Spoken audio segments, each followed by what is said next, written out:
ఇండియాలో ఎంబీబీఎస్ చదివి డాక్టర్ అయితే గొప్ప, విదేశాల్లో చదివితే ఎసరించేద్దామా అంటే ఇప్పుడు నా డైట్కి సంబంధించింది కాదు, కానీ నేను తరచూ చూస్తూ ఉంటాను. వాడు చైనాలో చదివి వచ్చాడు డాక్టర్, అడిగేం తెలుసు.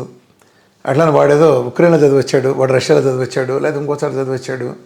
చాలా తేలిగ్గా మాట్లాడుతూ నేను గమనించాను. నా మిత్రులే మాట్లాడుతూ ఉండేవాళ్ళు. అలా మాట్లాడినప్పుడు నేను అడిగేవాడిని, ఏంటి అక్కడ మీకేమైనా ఎక్కువ చదువు చెప్పి వాళ్ళకి అంత తక్కువ చదువు చెప్పారా, ఎందుకు అలా మాట్లాడతారు, ఎక్కడైనా ఎంబీబీఎస్ కదా. ఎందుకు వచ్చిందంటే తేడా, వీళ్ళ ఉద్దేశం ఏంటంటే ఎంసెట్ అనే పరీక్ష పెడతారు. ఆ ఎంసెట్ అనే పరీక్షలో మంచి మార్కులు వచ్చినట్టుకి ఇక్కడ ర్యాంక్ వస్తుంది నార్మల్గా, లేదా డబ్బులు కూడా చదువుతారు తక్కువ మంది. ఎక్కువ మంది ఎంసెట్లోనూ లేకపోతే ఇప్పుడు ఏదో నీట్ వచ్చింది కదా వాటిలో ర్యాంకులు తీసుకుని వాళ్ళు చదువుతారు. సో అందులో బట్టి బాగా చైతన్య నారాయణలోనూ బాగా చదివి లేదా నాలెడ్జీ అనుకోండి, అందులో ఒక్క ఎగ్జామ్లో ర్యాంకు తెచ్చుకోవటమే అర్హత. నిజానికి గమనిస్తే ఫ్యూచర్లో డాక్టర్గా సక్సెస్ అవ్వడానికి, వాళ్ళు గొప్ప విజ్ఞానంతో ఉండటానికి, లేకపోతే ఇంకా దీనికి ఇక్కడ ఉండే టాప్ ర్యాంకులకి పెద్ద సంబంధం ఏమి ఉండదు. ఆ గోల్డ్ మెడల్ ఏం పెద్ద ప్రాక్టికల్గా ఏం పనికిరావు భవిష్యత్తులో సెటిల్ అవ్వడానికి. సరే అది పక్కన పెడితే, వీళ్ళు చైనాలో లేదా దేశాలు ఎందుకు వెళ్ళారంటే ఇక్కడ ఎంసెట్లో సీట్ రాలేదు కాబట్టి వీళ్ళ మీద ఎడ్జరే. పాయింట్ ఒక ఎగ్జామ్లో ఏం జరిగిందని కాదు, ఆ ఒక్కటే అది విజ్ఞానాన్ని వాళ్ళు దాన్ని డిసైడ్ చేయదు. పాయింట్ ఎక్కడ వస్తుందంటే, వాళ్ళ తర్వాత మెడికల్ స్కూల్లో ఏమి నేర్చుకుంటారు, ఆ స్కూల్లో ఏమైనా ఇండియాలో ఎక్కువ చెప్పి ఓ చైనాలోని విదేశాలను తక్కువ చెప్తారా. నేనైతే చైనా చాంగ్చుంగ్లో 2 years నేను డిప్లొమా చేశాను చైనీస్ స్టడీస్ మెడిసిన్లో. సో నేను చూశాను యూనివర్సిటీస్ దగ్గరగా.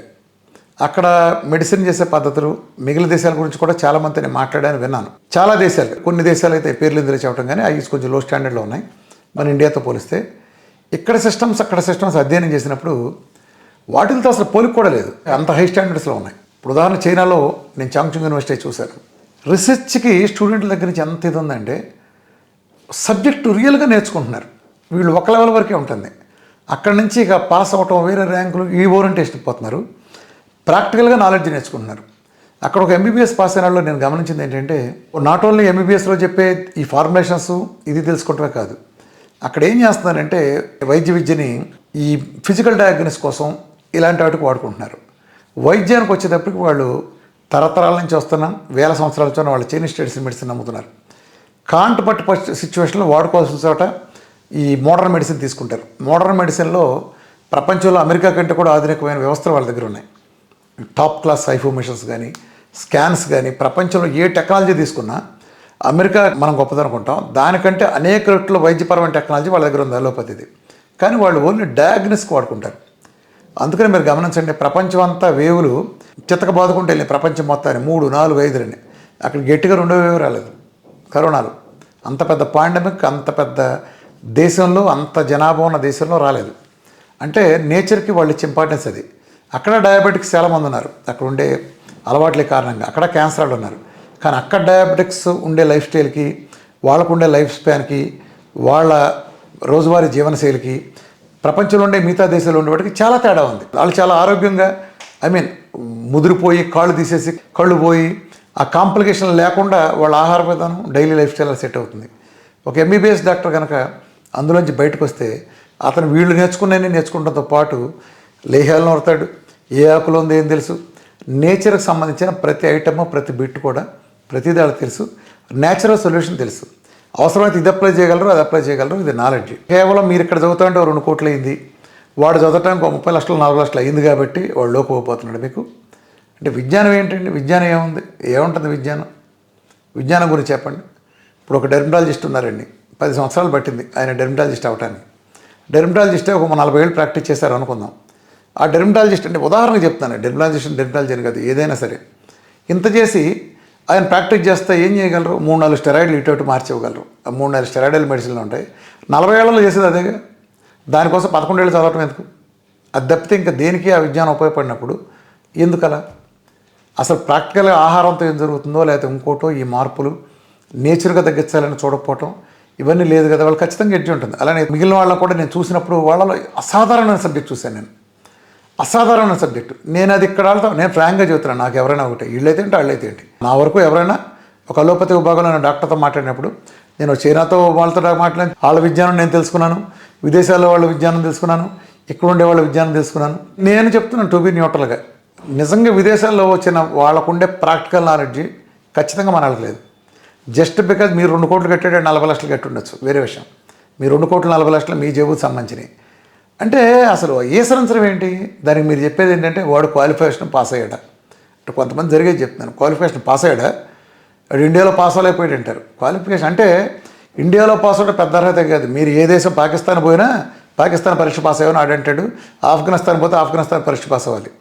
ఏదో 1-2 అమెరికా లాంటి ఏదో కొన్ని దేశాలకే ఎక్కడికైనా వెళ్ళగలిగే ఫెసిలిటీ ఉంది తప్ప ప్రపంచంలో ఏ దేశమైనా ఓ దేశంలో చదివితే రెండో దేశంలో మీరు అదే చదువుకెళ్ళినప్పుడు దాన్ని అప్లై చేయాలనుకున్నప్పుడు ప్రాక్టికల్గా అక్కడ ఓరియంటేషన్ ఇస్తారు. ముఖ్యంగా మెడికల్ రంగంలో మనం ఎక్కడైనా చూడొచ్చు.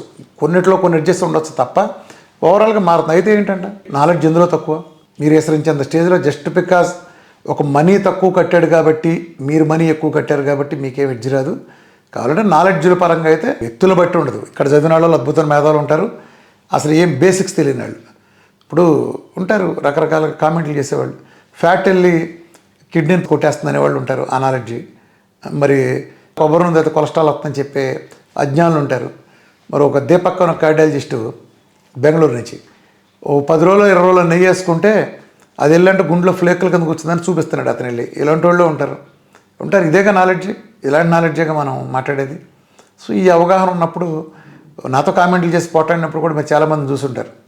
ఇలాంటి మెటబాలిజం గురించి అవగాహన లేదు, ప్రకృతిలో ఏం జరుగుతుందో తెలియదు, ఆహారాలు ఏమో తెలియదు, శాచురేటెడ్ ఫ్యాట్లు, ఇది రోగాలకు ఏదైతే కలిగిస్తుందో ఆహార విధానం మీద అసలు అవగాహన లేదు, అసలు నేచర్ మీద అవగాహన లేదు. ఎంతసేపు ఎవరో కనిపెట్టిన మందులు ఎవరో ప్రోటోకాల్లో వస్తే రాసి ఇవ్వటం లాంటివి. వైద్యం నేను అందరిని అంటాను, ఒకళ్ళు కాదు, వ్యవస్థలో వచ్చిన లోపం ఇది, వ్యక్తులు కాదు. సో నా వరకైతే నేను పర్సనల్గా అబ్జర్వ్ చేసింది అంటూ విదేశాల్లో చదువుకొచ్చిన వాళ్ళలో చాలా స్ట్రాంగ్ ఫౌండేషన్ నేనైతే పర్సనల్గా గమనించాను. I may be wrong, but అది డిపెండ్స్ ఆన్ పర్సన్స్. అక్కడ కూడా నాలెడ్జ్ లేని వాళ్ళు చాలామంది ఉండొచ్చు, అక్కడ నాలెడ్జ్ ఎక్కువ వాళ్ళు నేను కలిసి ఉండొచ్చు. ఇక్కడైనా ఎక్కడైనా ఒక వ్యక్తిలో ఆసక్తి ఉంటే ఏదైనా అవుతారు. అలా చూసుకుంటే నేను మెడికల్ సంబంధించి లేమని, నేను కామర్స్ వాడిని, మరి నేను తగ్గించి చూపిస్తాను కదా. ప్రపంచంలో ఎవరు చేయలేని అనేక నేను తగ్గించి చూపిస్తాను కదా. అంతే, ఎవరిని డిగ్రేడ్ చేసే సీన్ లేదు, అసలు ఒకరిని ఏసరించే సీనే లేదు. ఇప్పుడు నా పోటాడు గురించి మాట్లాడి నువ్వు చదివావా అంటారు. మీరు చదివింది మందులు రాసే లైసెన్స్, నేను మందులే రాద్దామని ఆలోచన లేనప్పుడు నాకెందుకు తొక్కలో లైసెన్స్ నేనేం చేసుకుంటాను? ఇప్పుడు నువ్వు విమానం తోలుతావా, లైసెన్స్ ఉందా? నాకెందుకు లైసెన్స్ లేదు? అసలు నేను ఎందుకు తోలుతాను విమానం? నేను తోలను కదా. నేను తోలినప్పుడు నాకు విమానం లైసెన్స్ ఉందా అని అడిగితే నాకు ఉపయోగం ఉంది. నేను విమానం తోలాలనుకుంటే నాకు లైసెన్స్ కావాలి. ఇప్పుడు బెజవాడలో ఒకసారి నుంచి ఒకసారికి వెళ్ళాలి, లేదా హైదరాబాద్లో ఒకసారి నుంచి ఒకసారి వెళ్ళాలనుకుంటే నేను విమానం లైసెన్స్ ఉందని హెసరికి ఉపయోగం, నాకు కారు లైసెన్స్ చాలు. నేను కారు వేసుకెళ్ళిపోతే ఎక్కడికి కావాలండి అక్కడికి. అట్లానే ఒక రోగం తగ్గించడానికి కావాల్సింది ఏ వైద్యం ఏ లైసెన్స్ ఉంది కాదు, ఇది తగ్గించగలిగే ఒక విధానం కావాలి. అది అలోపతిక్ కావచ్చు, ఆయుర్వేదిక్ కావచ్చు, హోమియో కావచ్చు, యునానీ కావచ్చు. దేని గొప్ప దానికి ఉన్నాయి, దేని అద్భుతం దానికి ఉంది, దేని బొక్కలు దానికి ఉన్నాయి. అట్లనే ఆహార విధానం అంతే. ఇప్పుడు నేను వచ్చి ఆర్థోపెడిషన్ లాగా కోసి ఆపరేషన్ చేసి కట్లు కట్టలేం కదా. డైటీషియన్లు ఎంత అరిసి గెలిపోయి గోపెట్టినా అంతే. అలానే అన్నీ ఉంటాయి ఎవరు చేయగలిగిన వాళ్ళు. నేను కలగనేది ఏంటంటే ఒక ఇంటిగ్రేటెడ్, ఒక సమగ్రమైన దీన్ని మనం తీసుకొచ్చిన రోజే మనం ఏదైనా చేయగలం తప్ప వేరే రకంగా మాత్రం సాధ్యపడదు. ఇది మాత్రం వాస్తవం. Thank you very much.